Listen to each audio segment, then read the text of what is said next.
I personally believe that, again, the declining relationship that Americans have with money didn't just start with TikTok, didn't just start with, the link to buy things in YouTube videos. This started a long time ago, and we're seeing we're reaping the consequences 50 years later.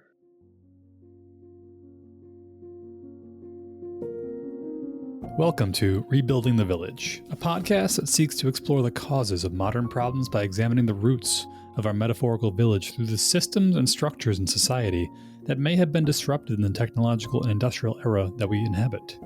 Thank you for joining me today. So how'd you come up with the title and the mission of the show? So a lot of it was a lot of self-reflecting in the past couple of years about my own life, about my own habits and patterns, and you start to kind of pick apart little things like, oh, I could have done this better, I could have done that better, maybe my life would have been here if I'd done this, if I had done that, if I invested back when I was younger, if I got this shit. And then you come to this conclusion, okay, like, well, then it's take accountability, take responsibility. Everything is essentially your fault, within your fault, but also within your power to change and control.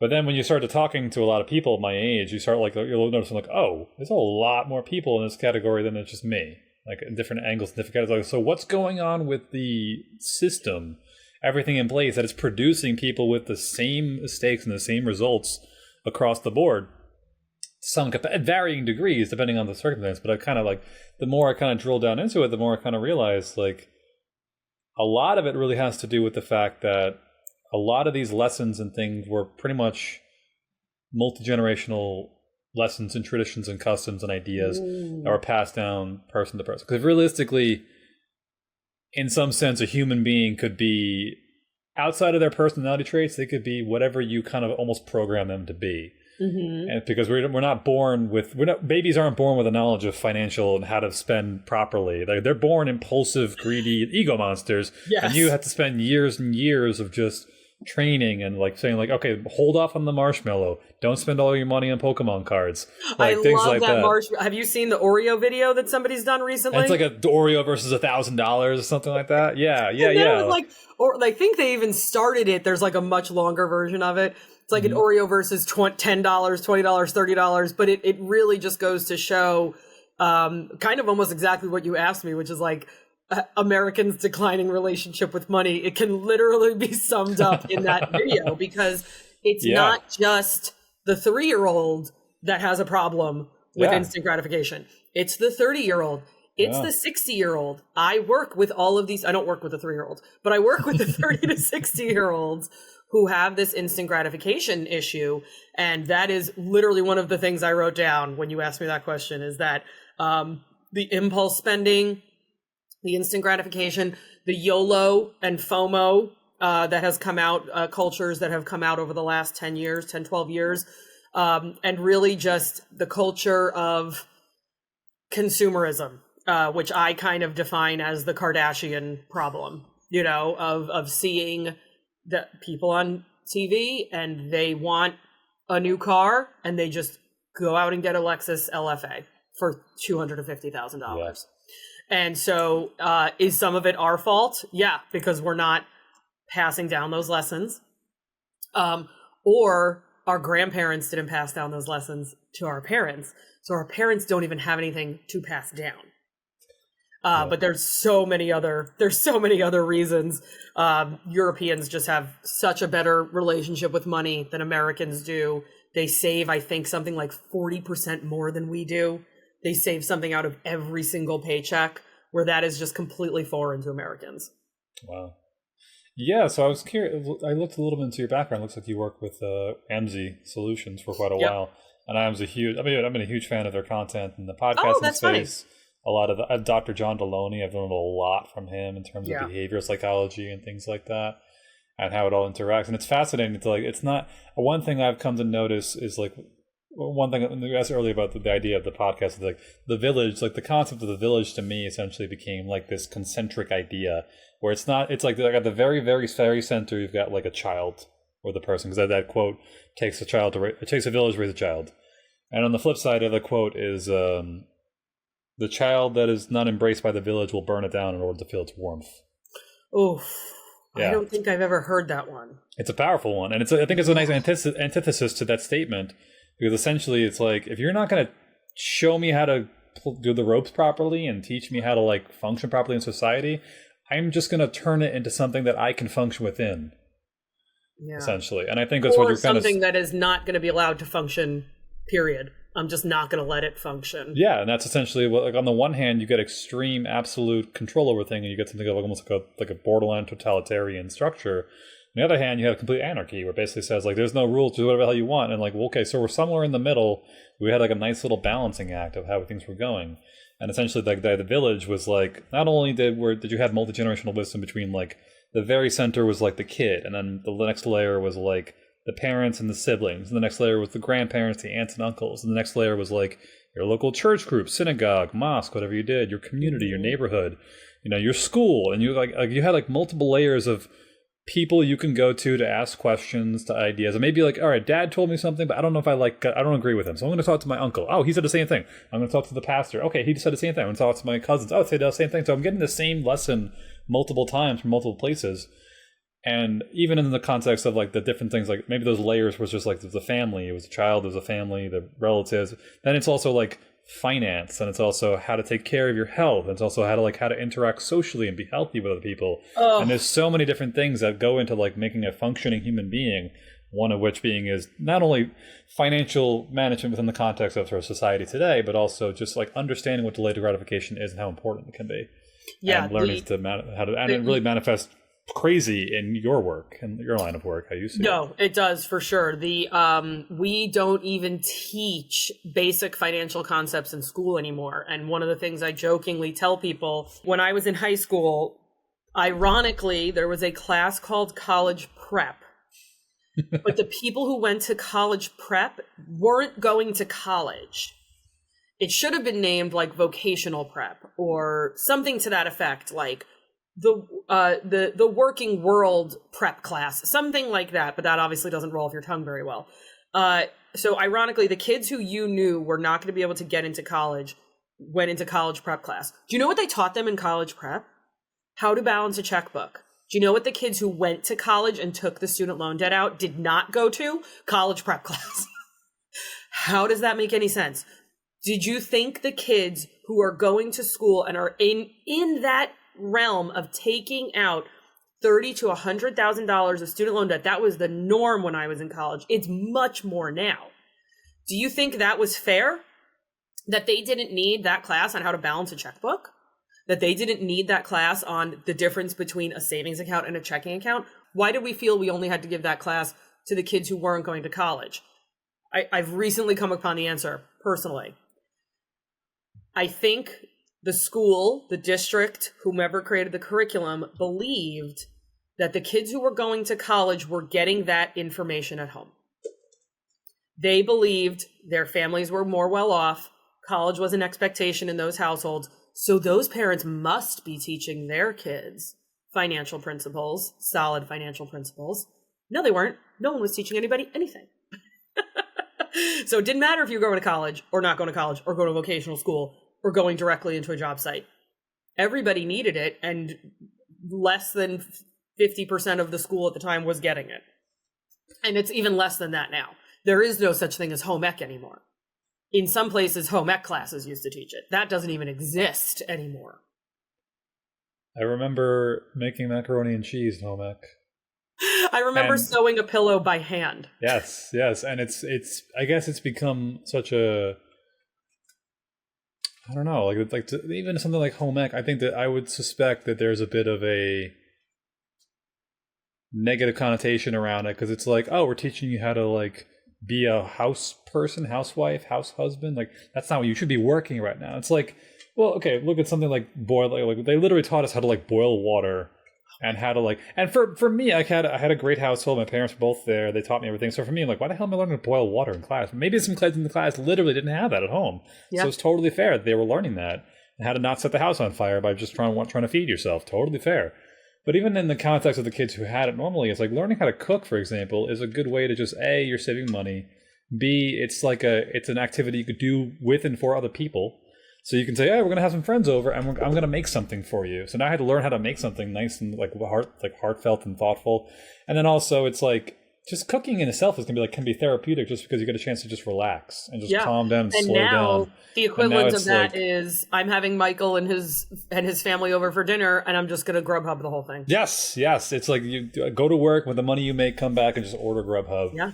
Or just go to the supermarket and buy something pre-made. Yeah. There's a big chunk of people that I work with where, let's just take the 50% of my client base that are married couples, male and female, and both are working.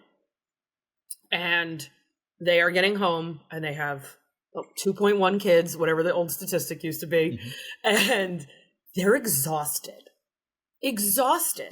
Most people think, the big eating out nights are Friday and Saturday and Sunday. Nope. For those families, it's Monday through Thursday or Monday through Friday because they are shot. They are exhausted. Both parents are working. Both parents are leaving work and going to volleyball practice. Going to, I've got one family where one of the daughters is an equestrian rider and she's very good at it. Well, as you get better at these things, you get to travel further and further and further away and spend more money. And it's not like horses weren't expensive to begin with. They're extremely expensive.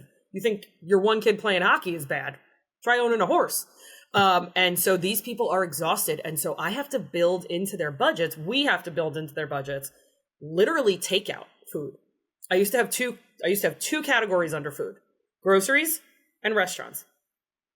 And since COVID, we have had to add alcohol and we've had to add takeout and delivery, AKA Grubhub, AKA DoorDash, AKA Uber Eats, whichever one they use the most of. And we've had to break those into 4 categories now because we're really not going out and sitting down at restaurants. Restaurants really, a lot of my clients put restaurants in entertainment, because it's a social event and a gathering. Like you said, cooking for people coming over the house. It's a social event. But Grubhub and takeout and delivery and someone leaving food at your door is a nightly occurrence 4 days out of the week. And it's expensive. Yeah. That's insane. I wonder, interesting though, like how long you've been doing the financial coaching for all over 8 to 10 years now, something like that? Yep, 9 years. The thought is there's a third, and I'm hoping to tie it back into the podcast in some capacity. Like those 2 quotes that I had was like, 1, takes a village to raise a child. 2, child's going to set it on fire if it doesn't make him happy. And 3 is take what you want and pay the price. And it basically means like you could have whatever you want as long as you're willing to pay for it. Yep. But paying for it doesn't always mean financially paying for it. You pay for it in other ways. It's like you want to have a really high-end job, make a ton of money, you're going to pay for it by being stressed out of your mind, losing your hair, dying at 55 from a heart attack. That's the payment. Or if you want to, and one thing I think in this context is this idea of like both parents working. And it's unfortunate because I think in some capacity it's basically become a function of our society and the way that the finances are going, the way inflation's going, the way the cost of living is going, but also on some level keeping up with the Joneses too. Is like everyone's trying to keep up with everybody else, not only around locally with them, but also in their social media life, thinking like they have to be doing what everyone else is doing. But then who's paying the price? If like both parents are working, I had a friend of mine, she used to be like a nanny for a family of 2 parents and 3 kids, and the kids were, I think they were like 8 and 10 years old, something like that. And like both parents were like C-suite executives, CEOs, whatever it was. And like one of the kids just never liked her, never liked the nanny at all, never got along with her at all. Ugh. And for a while she's like, what did I do wrong? What did I do wrong? What did I do wrong? Like, nothing. You're not her mother. That's the problem. That's literally it. It's nothing to do with you. It's the fact that both parents are just basically ignoring their kids. And realistically, one of the parents could probably not work, could stay home, and you could maybe you could downgrade your life a little bit in order to then put that time back into spending with raising your kids. But in the same context, I think those 2 parents are getting divorced now because they essentially fell out of love. But at the same time, it's like, was the extra money and career worth now? You have more money, you know what to do with, but your kids hate you. Yeah. That was the price that you paid. You hate each other, you hate their kids hate you. That's the price you paid for basically trying to keep up with this lifestyle in a way. Yeah. But I think it's interesting that there are probably people out there who actually do want to spend time with their kids, but it's just like, I have to work 3 jobs as it is just to barely afford to survive. But also, I wonder to what capacity those people are choosing to stay in. Like, I'm living right now in East Northport in Long Island, New York. I'm very lucky. The apartment I'm in is basically just under like $1,500 a month because it's, yeah, I know, right? Yeah, everyone says the same thing. Basically, because it's like I got it through a friend of a guy who's really looking for like an honest, solid tenant who wasn't going to give him a headache, and it's like utilities included. It's great. It's fantastic. Oh, that's fantastic. But in the same capacity, it's like I'm actually considering moving down south, just because like if I was to like I got like a different job, different this and that, but it ties into this thing at this point of like I could continue to live around here, but odds are me buying a house is pretty much very low. Or I can just get up, move, find a new neighborhood, a little cheaper place to live, where if I was to get married, have a family, I'm not married currently, but if I was to get married, have a family, the odds of me allowing me to be able to find work that's cost of living is reasonable, to let my future wife essentially like stay home, especially during the early critical years of child rearing, to be there for them when they really need it in those younger years. And then later on, once they're a little older, then she goes back to work. But nowadays, I think you have this problem where people basically, it's like, if you're not working 3 jobs between the both of you, you can barely survive. But if you have kids, the kids spend no time with you. Or you got the flip side. The other end of that spectrum is you have the parents who make such a disgusting amount of money because they work like all the time. They hire a full-time nanny or they put them in daycare, and then again the kids still hate you anyway. And there's there's no winning. One of the things that we deal with when it comes to both parents working from a financial coaching standpoint is childcare costs. So the relational stuff that you're talking about is, I hate to, it's the trickle down effect of that, but the number one hit, right? The thing that you can see affect you and your spouse immediately is that $800 a week coming out. You're not necessarily going to see the negative effects, if there are going to be negative effects, of having your kids in childcare their entire lives. You're really not going to see that until a little bit down the road. They start acting out in kindergarten. You can't figure out why. But right off the bat, you got 2 kids in daycare, it's a minimum of $800 a week. It is astronomical. And sometimes we do end up dismantling some lifestyles. Like you don't want to do that. But when you do the math and you tell them, hey, if dad stopped working tomorrow and you stopped paying childcare, you'd be in the exact same position. Whew, that is a social issue more than it is a financial issue. Yeah. Because the village doesn't necessarily agree with dad staying home. Doesn't necessarily even agree with mom staying home. It's really disheartening. Yeah, it is. And so people in their lives will tell them, your coach is an idiot. You can't stop working. You're never going to stop working. And it's like, no, I've been working with you guys for 6 months. We have 6 months worth of budgets. Here's what it is. If dad stopped working tomorrow and you stopped paying childcare, you'd be in the exact same position that you are now. And there would be a parent home with these children. Mm-hmm. Yeah. Crazy. Yeah. It's something that people don't even consider anymore. Yeah. And I think there's also this idea of like, what about your career? What about the career? It's like, okay, most people probably have more of a job than a career. It's like no disrespect to someone who does like truck driving, but it's like, you're not, it's kind of more of a job than it is a career, because a career might be like, I started off in the mailroom, then I worked my way up to lower management, then I got to middle management, and then I got became friends, and now I'm in this C-suite. And then it's like, I started up truck driving, now I'm still truck driving, and here I go, still truck driving. And it's not a bad thing. We absolutely need those kind of people in the world. Yes. But then the question becomes like, option A, you're a truck driver. Let's say like if you're your mom and you have a bit like babies at home. You're a truck driver and you're paying for childcare in the form of, like we said, daycare or things like that. Option B, but it's like it's the amount of money that you're making is going all into daycare versus quit the job if it's just a job. If it's not like the career to end all careers, like you're not building out the next Amazon. Whatever it is, if it's just something simple, like in the long run, not only you will probably get more fulfillment out of knowing that you actually had those quality years and time with your kids, but you're making exactly the same amount of money regardless. And maybe there's a couple of concessions as far as like, okay, we're not going to watch Netflix anymore when we have, stuff we can watch on YouTube. We're not going to DoorDash every single day. We're going to have a little more constrained budget. Like I have a family, I do massage therapy. And I have a family that I worked with, and she has 3 kids, and she chose to stay home with the 3 kids. And they racked up credit card debt for quite a while to try and keep up with that because the father was working as a full-time teacher. But the kids are all really well-rounded. 3 kids, and they're all in their 20s, and they're family oriented. They're quality. They're there, and it's like, yeah, this was the sacrifice we decided we wanted to live here. It's expensive, yes, but we chose to live here because we had family nearby. It was helpful to the grandparents to help with the child rearing and things like that. We wanted to make sure they had a parent at home, and then you really see it's crazy. I have a side story I can tell in regards to this. I had another friend of mine. She is a paramedic in the Hamptons. And if this video happens to go really popular and viral, then the Hamptons, for anyone who doesn't know, the Hamptons is it's like the Beverly Hills of New York, basically. Really, really, really affluent area.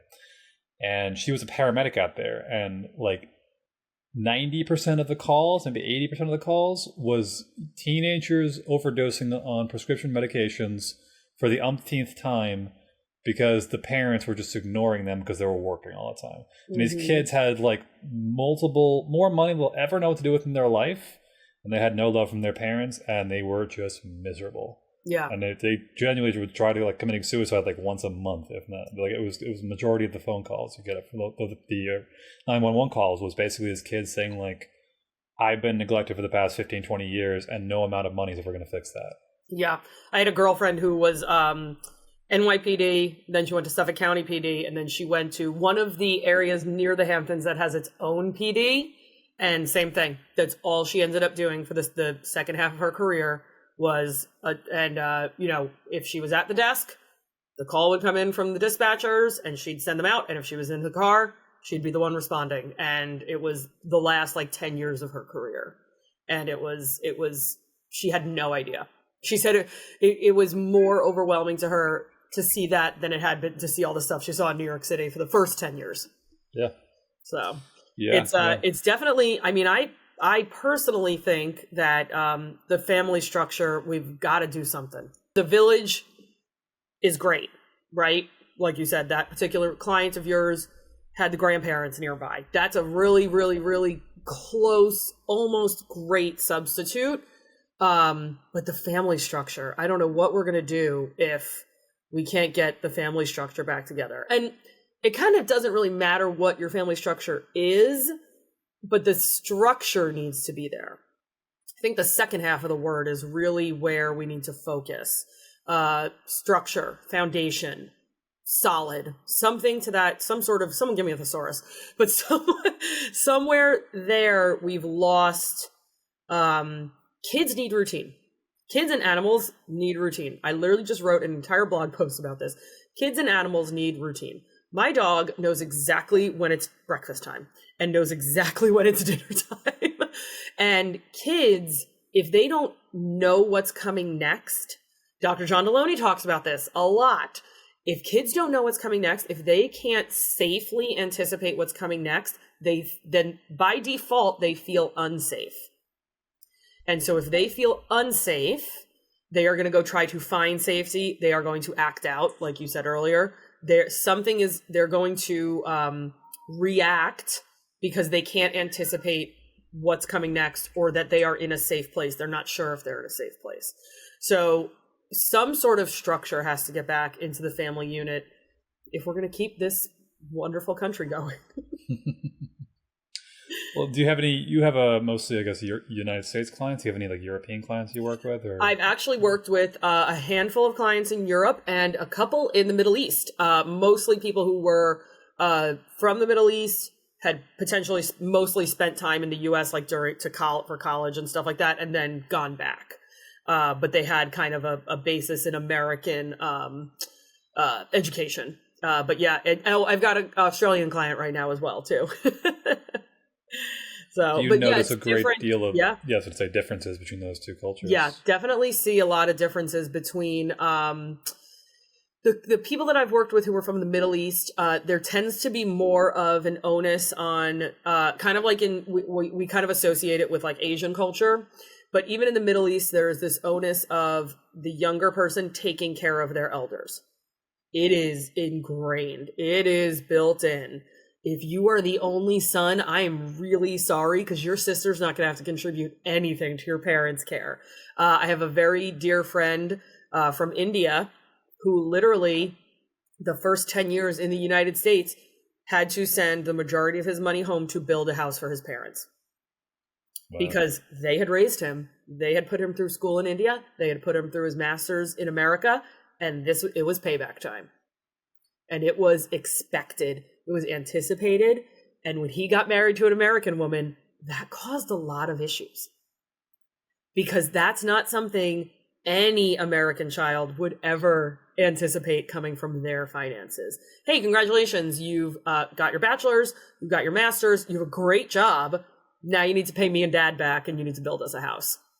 Where we want it, how we want it. Oh, and by the way, you're 6,000 miles away. So you have nothing, you have no say in this. We're going to pick everything. We're going to manage everything. Could you imagine? That's a tough point, because I think even my father, he's done well for himself. And he always would say, like, just make sure you put me in a nice nursing home. And I get it on some level. It's like, it could be an investment. It's like, okay, we want you to work your butt off while we're in our quality years, raising you, putting you through college. Now it's your turn to give back. But maybe on a second level, there's a multi-layered effect to that, where it's like, okay, well, you're investing in, infrastructure and housing for us. That's going to keep us out of nursing homes down the road. So it's more cost effective now. And then maybe when we pass away, you'll inherit the house. Now you have property in another country that's up and coming.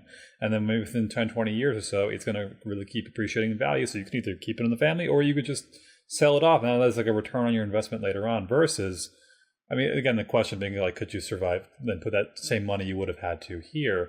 Right. That's a tough. What would your retirement nest egg look like if somebody was holding a gun to your head and making you send $1,500 a month to your 401k, to your 403b? My gosh, a lot of Americans would be a lot better off. But I think for me, the big part of that story was that's coming out of, like, whether or not you have a formal budget, that money's coming out of their budget, of that couple's budget, right? It's coming in through someone's income, and it is leaving a checking account and going to India. It's hard for us to imagine having that responsibility. But then when I say to somebody, ooh, you're really behind in retirement, we're going to have you meet with the financial planner next week, and I really want you to start looking at possibly putting $1,000 out of your budget into a retirement account, people look at me like I'm nuts.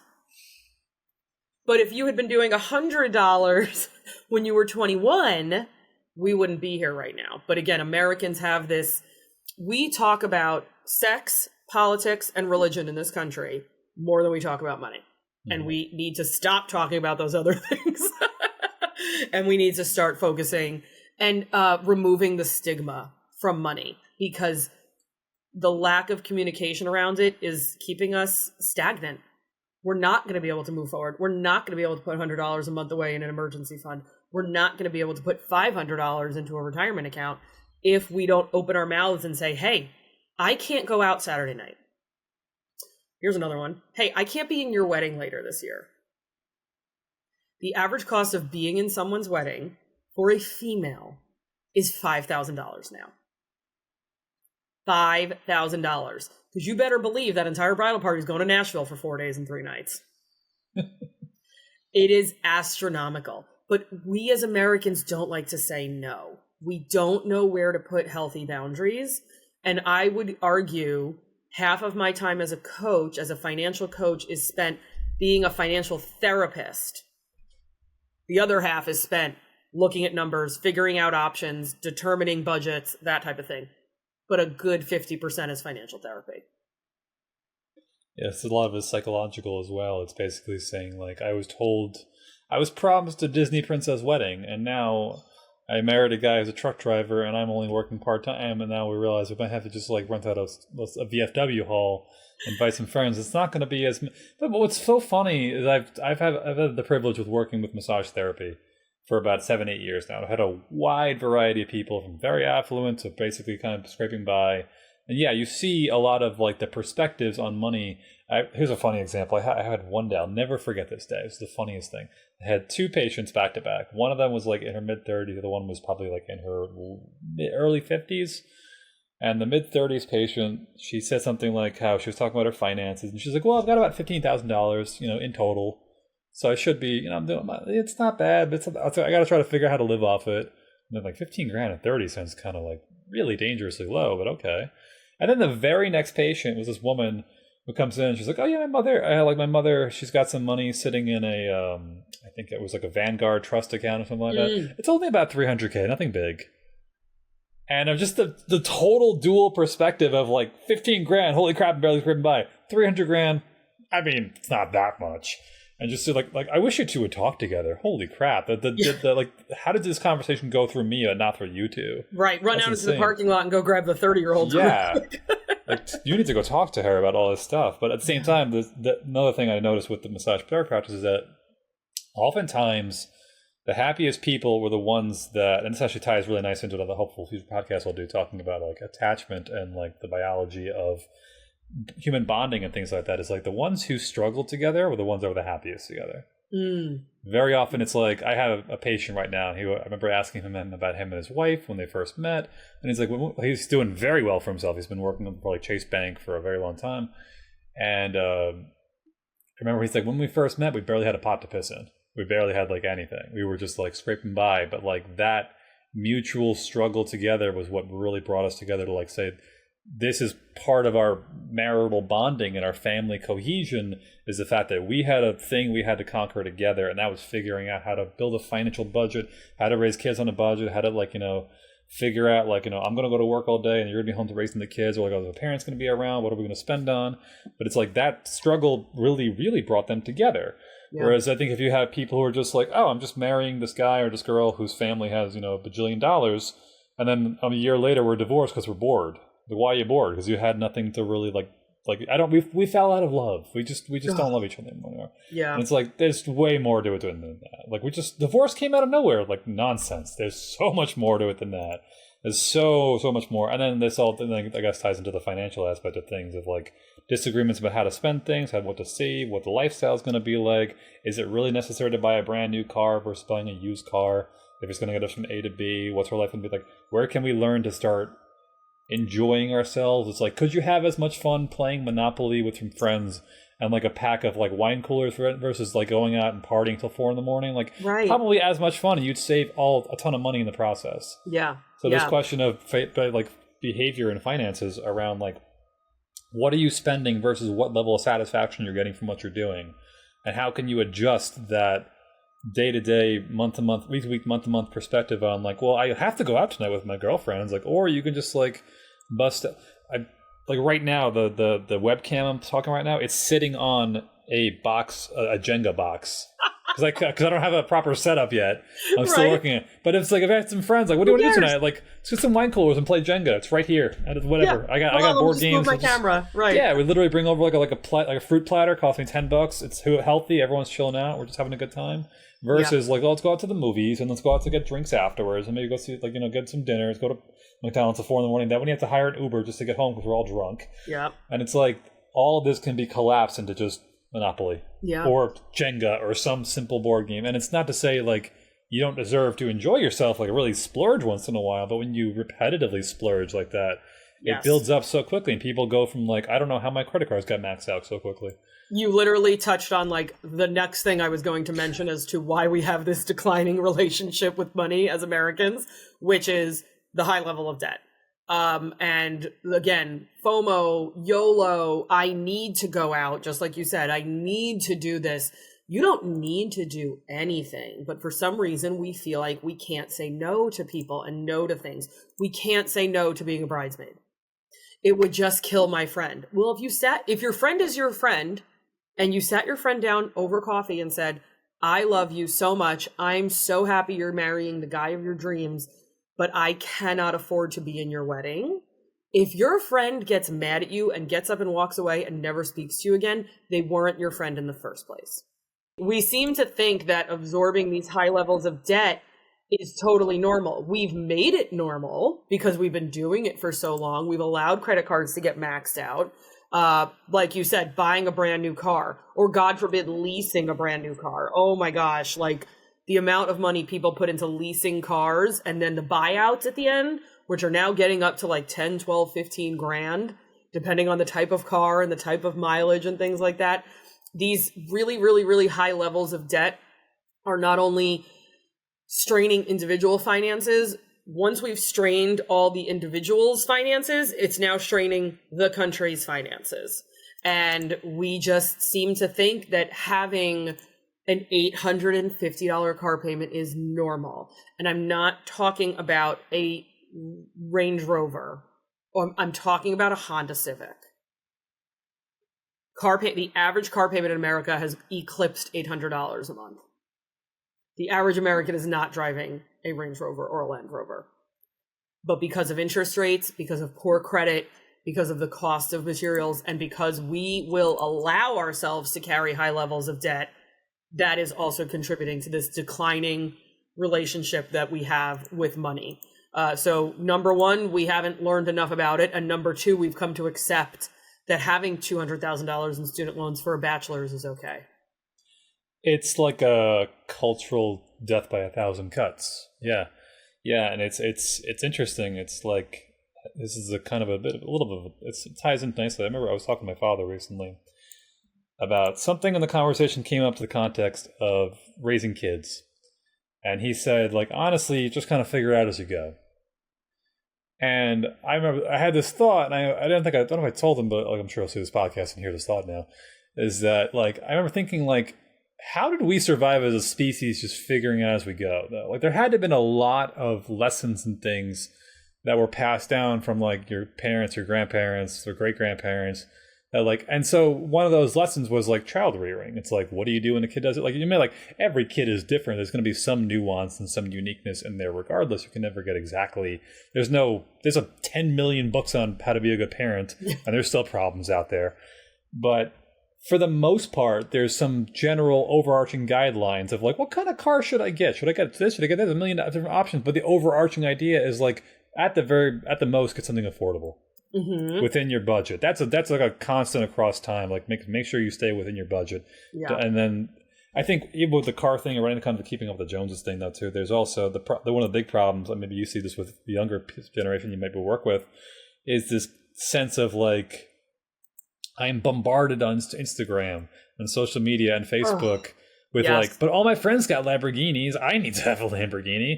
And it's like, I guarantee you 90% of those guys rented the car for a day, took a couple pictures in front of it, and then walked away. But in the back of your head, and this is, if I can ever find like an evolutionary psychologist to talk about, it'd be fantastic for this podcast, is the problem is this: we have a built-in urge to seek status.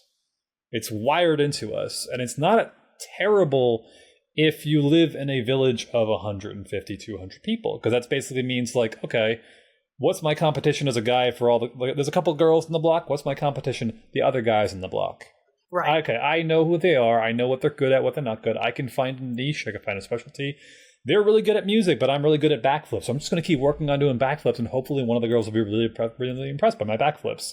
Now it's like, now I have to compete with with dating apps and social media and everything like that. It's like, even the dating apps, you see all this stuff where it's like, people will pay like thousands of dollars for the best possible photo, and oftentimes it involves you being like, oh yeah, I'm doing a backflip while playing a guitar in front of this, like, the Eiffel Tower, which means I travel and I'm good at music and I'm a gymnast. And like, the average guy is like, how the hell do I keep up with this guy? Holy crap, this is ridiculous. But then this also then ties into this problem with spending habits, where it's like, well, all my friends have, really nice cars, and they're going out partying every night, and they're doing all this, and there must be something wrong with me, because that status indicator in my brain is telling me I'm not keeping up with them. You must be doing something wrong. So either figure it out, or I'm going to give you a ton of anxiety. And figuring it out tends to be, I'm just going to buy more shit to make me look cool. Yeah. The one of the things that I don't think a lot of people realize, especially those under the age of 40, or I'm going to go even 50 and under, Americans didn't use credit really normally. It wasn't normalized up until the 1980s. Prior to the 1980s, so you've seen, like, remember the old sitcom Cheers, right? Dating myself now, because that's been off the air for 30 years. Yeah. Norm used to tell him to put it on his tab, right? So there's always been a form of credit. You could go to your general store in an Oklahoma area where, people had moved, they were heading west off the East Coast, right? When all Americans started heading west, you could go to your general store, and if you needed a bolt, it's called a bolt of fabric, for your wife to make your kids' clothing, you could purchase that bolt of fabric on credit. The store would have literally a tab, a piece of paper, and it would write down what you purchased and what you owed eventually. And you'd go in there weekly and make payments on that tab. So yes, forms of credit have always existed since we became a country and even prior to that. But the first credit card didn't come around until 1950, and I don't know if you know what it is, was the Diners Club card. Sounds familiar. So Diners Club, you can still go to some old gas stations and see the Diners Club card logo. Initially, it only allowed customers to pay for dining experiences at certain restaurants. And then later after that, it allowed users to purchase plane tickets, Broadway shows, stuff like that. So it was really an entertainment card. And it was more of a membership card than it was a credit card, even though it was truly a credit card. The only other credit card that was created between then and the 1980s were Visa and MasterCard. After the 80s hit, it was a free-for-all. So Bank of America launched what would eventually become Visa in the late 50s, early 60s, I believe. And then later on, as you got towards the 70s, a group called Interbank Card Association introduced Master Charge, which became MasterCard. So again, up until the 1980s, guys, we had 3 credit cards. We had Diners Club, Bank of America, and Master Charge. And then once the 80s hit, and we'd have to go find a financial historian if such a person exists, but probably the gluttonous spending of the 80s contributed to this. But this is when credit card companies really took off. This is when they started offering rewards programs. This is when they created cashback programs. This is also when people started to carry a card instead of cash. Now, it was a very slow changeover process, because if you go back and ask your grandparents or your parents, they would have always had cash on them, even if they had a card on them. Nowadays, we don't even carry cards. We carry our phone, and we wave the phone at a magic device, and it pays for whatever it is at the checkout. And so I personally believe that, again, the declining relationship that Americans have with money didn't just start with TikTok, didn't just start with, the link to buy things in YouTube videos. This started a long time ago, and we're seeing we're reaping the consequences 50 years later. Yeah. There's a really good book, but you know who Ray Dalio is? Oh, yes. In case anyone doesn't know, Ray Dalio is probably one of the most successful hedge fund managers in the world. He wrote a book that was called Principles for Dealing with a Changing World Order. Bridgewater, right? Yes, that was Bridgewater Inc. was his company. Principles for Dealing with a Changing World Order is basically a book that he basically did like probably the world's biggest deep dive into financial history anyone's ever done. If you're interested, I highly recommend reading it. It's a long book. It's very interesting. And what he outlines essentially is how every major civilization throughout history went through 6 phases. And usually basically what it was, phase 1 was basically like post calamity of some sort. Could have been a war, could have been a natural disaster, something crazy happened. Things kind of got like more or less reset. Everybody was poor and they knew they were poor and they were all working to survive. Phase 2 was things are getting better, but everyone still thinks that they're poor, but they're still working hard. Phase 3 is everyone's doing pretty good now and they're well aware that they're doing pretty good now. And then phase 4 is something like everyone thinks they're doing well, but credits are starting to kind of pile up now and things are getting a little bit ridiculous. So like one of the signs you might see in this is like, it's like phase 1 are focusing mostly on like food, agricultural, and survival. Phase 2 is like, okay, we can kind of like spend a little time to just chill and, like enjoy the downtime because we got enough food and money saved up. We're doing good. Yeah, probably when we started getting into like farming communities and things like that. Yeah. People stopped moving around. We weren't so nomadic anymore. And you can even, like this whole phase thing, you can even map it onto like the Roman Empire, multiple iterations of the Chinese Empire, the Dutch Empire. Like every single one of them went through the same categories. And phase 4 was like Okay, his debts are getting pretty bad, but people just still don't want to change their habits because they're convinced that they're doing well. And this is where you start to see people spending exorbitant amount of money on like artwork and things like that, and very like things that aren't going to really require to survive. It's more cultural, aesthetic, NFTs, things like that. And then phase 5 is like, okay, like things are starting to crack. People are starting to freak out. Debts have become to such a degree that if we were to start deleveraging and paying them off, it might actually cause a lot of problems. And ideally what happens is you basically work to deleverage slowly, and it's painful because as you're seeing now, it's like, well, you don't get to go out every night. You don't get to like order Uber Eats all the time. You don't get to do this like because you used to be able to. Like the Mercedes 80s, so to speak, was probably like the 1980s when everything was just, the market was booming, everything was great. That was probably more like a phase 4 scenario. Mm-hmm. And then once we hit into like post.com bubble, that's where like more like phase 5 started to happen, where valuations are starting to get ridiculous because there's so much free money floating around. And the coronavirus essentially accelerated this whole process probably by about 5 to 10 years, where it pumped a ton of unnecessarily free money into the system. Wow. Inflation is now getting out of control. Government debt is getting ridiculous. And then stage 6 is like war breaks out. Oh, okay. And whoever the superpower is at the time, in which case the United States is, tends to get either directly toppled over or indirectly by another country outcompeting them. And then it starts back again in phase 1, and then the whole process repeats again.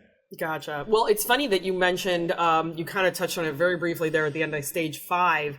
I'm starting to see a little bit of stage 5 in things where people are the awakening is coming. Or has hit some people, clothing rental companies.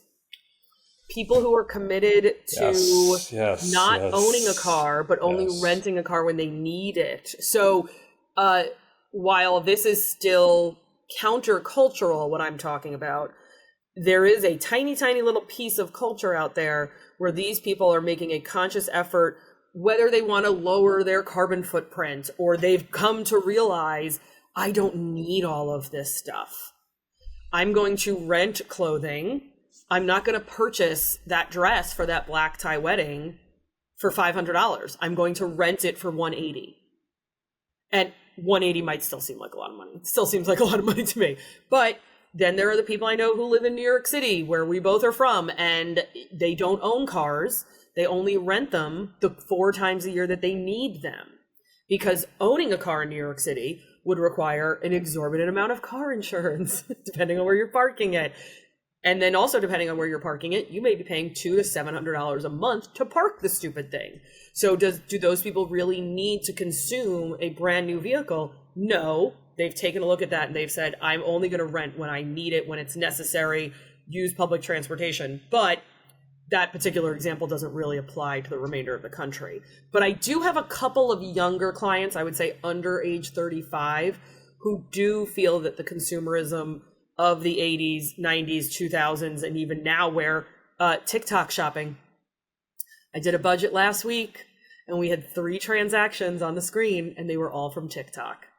And because this person could click the button on the screen on the TikTok video and purchase what the person was showing immediately. It showed up as a payment to TikTok 3 times. Scary. So there is a tiny little bit of the culture that is pushing against the consumerism and all of the consuming that we do as Americans, but it's not the majority, not even close. Yeah, I mean, like Amazon, for example. Now, I think I was buying something the other day for the 50,000th time from them, and it was like literally, Dawn, it was like literally 2 clicks, and it was done. And I bought it immediately.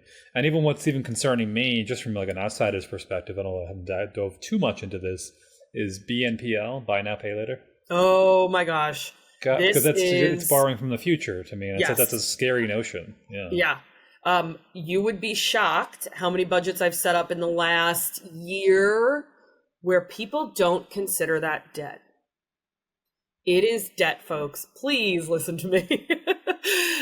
You may be telling yourself a firm is buy now, pay later. Afterpay is called Afterpay. I'm just paying for it after the fact. If you don't pay for it on time every time, you are going to get hit with balloon interest. Some of the interest rates on those are 45%. 45%. Another thing, paying for mattresses. That one's come up. I don't know why that one's come up like 4 times this year. We're not even halfway through the year yet, and I've had 4 people with mattress payments. I'm like, what is going on here? But they didn't realize that if they didn't pay that mattress off by April 30th, they're going to get hit with interest. And that one client said to me, well, it's just the interest from that last month. I said, no, it's not. It's the interest from the 5 years you've been paying on this mattress. And we did a calculation, and they would have owed, I think it was another $1,800 immediately if they had let that last payment go beyond April 30th. What's crazy is the fact that this is, to me, it's crazy, is the fact that it's legal. Yeah. Yeah. That actually came up with an attorney I know who is also a financial coach. I showed him the screenshot because he didn't believe me of that one client I had that it was a 45% interest rate on a firm. And he's like, I don't think this is legal in some states. Well, someone's going to have to call him out on it. Yeah, it's predatory lending, and it basically is contingent on the fact that it's the arbitrage is in the knowledge. I've met plenty of people who like have you heard this phrase girl math? Oh my god. You feel free to divulge if you like. It makes me sick to my stomach. I know. I bought $250 worth of clothes and I returned 180 of it. So I really didn't even spend anything. What? How does that work? Yeah, but I think it's becoming more and more commonplace nowadays where a lot of people just don't, like the marshmallow thing, they don't have an understanding of like compounding. But the problem is the people that do have an understanding of compounding and how fast. It's like that guy with the 45% interest on his mattress, like the company probably may have hired an actuary to basically figure out like, okay, like, well, realistically, not every one of our clients buying into this is going to be stupid enough to fall for this. But if like 5 to 10% of them do, our margins are going up an extra like 5 to 10% this year because of these idiots. And then they're going to be stuck in this perpetual debt cycle. And you mentioned a second ago about like the renting clothing. I remember seeing this article from Grant Cardone, his very popular sales dude. I literally was just talking about him earlier today. Yeah. And he was talking about how like we're probably moving towards a renter's economy. We're going to rent your clothes. You're going to rent your car. I'm sure someday it's going to be renting food. I don't know what the hell how that's going to work. But when I heard that, it's like, we're going towards like a renter's economy. Everyone's going to rent everything. I'm like, I just heard that and I was like, that just sounds like feudalism with extra steps. It sounds like we're going right back to the monarchy. Like, what the hell is the point? Definitely sounds like something the Chinese government would love to implement tomorrow, for sure, where people don't own any of their own things anymore. Yes, the nice part about not purchasing the $500 dress for the black tie wedding is that you pay the $180, the dress goes back, you didn't spend the $500, right? But there is definitely something that scares me about everyone only renting a car when they need it, or people not being allowed to own a car and you're allowed to rent it 6 times a year. There are traffic laws in the UK. I just happen to follow a gentleman who is big into the car world in the UK, and he's an attorney, he's fighting these laws right now that basically punish people for driving in and out of their own city center more than X times a year. So that means if you live outside of the city center and work in the city center and your grocery store is in the city center, you're not allowed in one day to go to work, to home, and then back to the grocery store and back. You need to leave your home, go to work, go to the grocery store. You only get to go back and forth twice, 4 times, whatever the number is. And they have implemented this in the UK already. It's already there. I'm not talking about China. I'm talking about the United Kingdom. In Great Britain, they've implemented this, and it's really scary. Well, there's also, I've heard about the name sounds like something out of like a Russian like death camp, like ULEZ cameras. They're ULEZ. It's ultra low emission zone cameras, and these cameras can literally pick up if your car is like a Tesla or not, and they'll send you a fine in the mail if you drove in this particular place. If you don't know, like at that particular time of day, yeah. And then the question becomes like, if I'm like a barely scraping by a lower end poverty stricken dude, all I can afford is like that used Honda Accord from earlier that we mentioned, and like, how is it then you're going to say, all right, now you got to get fined on top of that because of like you're not driving the highest, hottest shit, but you can barely afford that to begin with. and you're barely scraping by trying to afford the gas, is because gas prices are going up ridiculously too.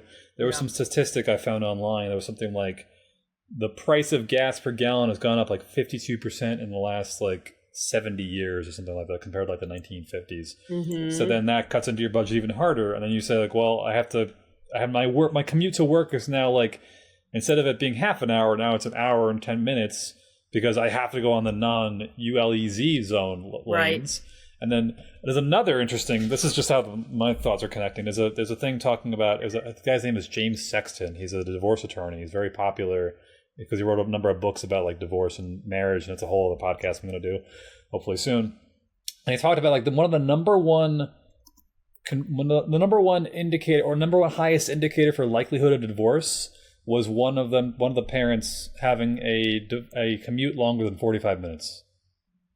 That's insane. And that ties back to the same thing we talked about earlier about like the kids and the village and the family and having a parent around, where it's like, we really, as a society, we're not designed to be. So even like rewind the clock back a long time, you talked about, like the Middle Ages, 1700, 1800s. It's like people will look at something like the 1910s, 1920s, and like in the movement of women into the workforce around World War I, World War II. Mm-hmm. And the idea then is like, okay, women weren't allowed to work at all. It's like, no, women were like doing other jobs in the household to keep just us alive. So like, yeah, the men, I think there's this idea that it's like men throughout all of history were sitting in the cigar lounge, kicking back, drinking booze, and just talking crap. And they're like, no, like everybody of all sizes and shapes, including the kids, were involved in keeping us alive. Yeah. And now you're starting to stress test that model in ways that we never had to stress test it before. Because like, back in the day, it's like, dad was out hunting and maybe running the farm, and mom was making clothes, but also making sure the kids were all right. But at least in those processes, they were like physically interacting with their kids. Yeah. And now it's like, well, your job is an hour and a half away from home. That's a bizarre thing for human beings. It's very weird. Yeah. To basically say like, I'm financially reliant on something. I knew one person who, it was another nanny, who the father commuted 2 hours to work every day, 4-hour commute back and forth. And now like the parents like are kind of on like a little bit of rocky marriage right now. And you're like, well, what happened? Like, well, like 4 hours a day, I don't see you. Yeah. Like we're not genetically, biologically, neurologically designed to handle this kind of like long-term time away from each other. But the market, the economy, the structure of society is getting to this point where it's like those guys, like it all kind of said back to that guy from before who's like, this guy who had a 45-minute drive to work now has an hour and a half commute to work, and he's getting fined if he goes to the quicker zone. Right. And then he's going to get a divorce later on because it's more than a 45-minute commute. Right, and divorce is expensive. And divorce is friggin' expensive. Yep. And divorce is actually a whole other podcast we'll talk about another time, but that's a whole other thing. But it's like you're starting to see the cracks, and the financial aspect of it is a big part of how it all interlinks into these problems that we're seeing. Where we're stress testing, we're borrowing too much against the future.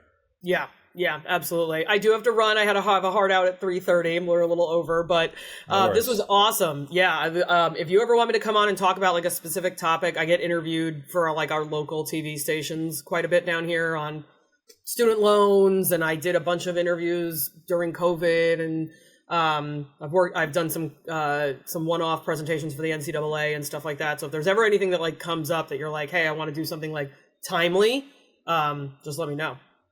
I would love to. There's more topics. The student loans is a big one. I'd love to talk about that one. Yeah. Oh, my God. I'll reach out to you in a couple of weeks and we'll figure something out. I could go on forever about those. Yeah, it's a big one.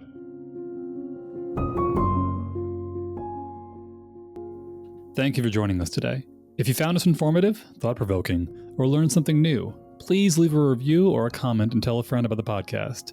Feedback means the world to me, as I want to make this the best possible podcast that it can be, and to help others identify the causes of and solutions to problems in their own lives and villages. Until next time, let's keep working on rebuilding the village.